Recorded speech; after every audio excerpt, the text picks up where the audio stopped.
उत्तर प्रदेश में चल रही सियासी हलचल के बीच एक बड़ी खबर सामने आई है। पूर्व बीजेपी सांसद मेनका गांधी का बड़ा आरोप सुल्तानपुर के मौजूदा सांसद और समाजवादी पार्टी के नेता पर चुनावी हलफनामे में गलत जानकारी देने का आरोप लगाया है। उत्तर प्रदेश की सुल्तानपुर से बीजेपी की पूर्व सांसद मेनका गांधी ने समाजवादी पार्टी सपा के निर्वाचित सांसद रामभुवाल निषाद के खिलाफ हाईकोर्ट की लखनऊ बेंच में अपील की है। मेनका गांधी ने सपा सांसद के निर्वाचन को हाईकोर्ट में चुनौती दी है। बीजेपी नेता ने हाईकोर्ट से रामभुवाल निषाद का निर्वाचन रद्द करने की मांग की है। जानकारी के अनुसार मेनका गांधी शुक्रवार को हाईकोर्ट की लखनऊ बेंच के वरिष्ठ रजिस्ट्रार के समक्ष अपने अधिवक्ता प्रशांत सिंह अटल, अमित जायसवाल, विजय विक्रम सिंह और डॉक्टर पूजा सिंह के साथ उपस्थित हुई। याचिका में कहा गया है कि निर्वाचन उम्मीदवार पर कुल 12 आपराधिक मामले लंबित हैं, जबकि चुनाव की प्रक्रिया की शुरुआत के दौरान फॉर्म 26 दाखिल करते समय प्रतिवादी ने केवल 8 का खुलासा किया था।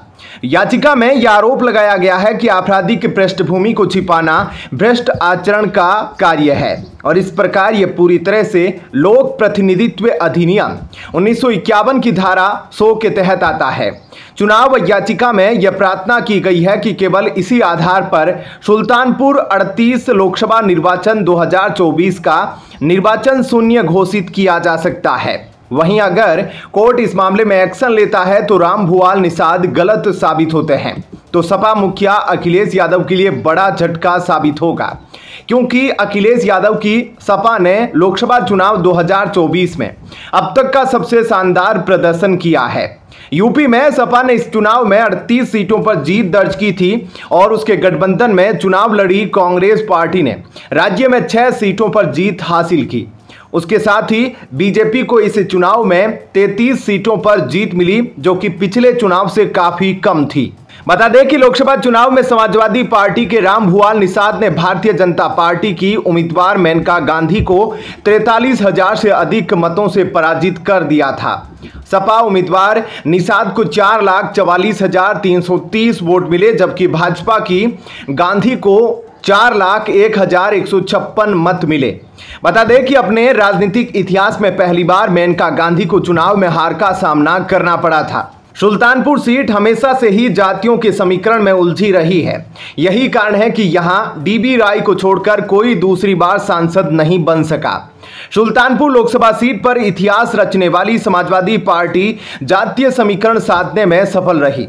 पिछड़ा वर्ग के निषाद समुदाय के प्रत्याशी रामभुवाल पर भरोसा जताया गया। सुल्तानपुर सीट पर निषाद समुदाय के करीब 2 लाख वोटर है, जिन्होंने वर्ष 2014 और 2019 के लोकसभा चुनाव में बीजेपी के पक्ष में ज्यादा से ज्यादा मतदान किया था, जिसका नतीजा यह रहा कि लगातार 2 बार बीजेपी से सांसद चुने गए। अब की बार पिछड़ा वर्ग और निषाद समुदाय को साधने के लिए ही गठबंधन से सपा ने इस सीट का रामभुवाल निषाद को प्रत्याशी बनाया था। खैर, आपका इस खबर को लेकर क्या कुछ कहना है, कमेंट सेक्शन में अपनी राय जरूर बताएं। धन्यवाद। जय हिंद।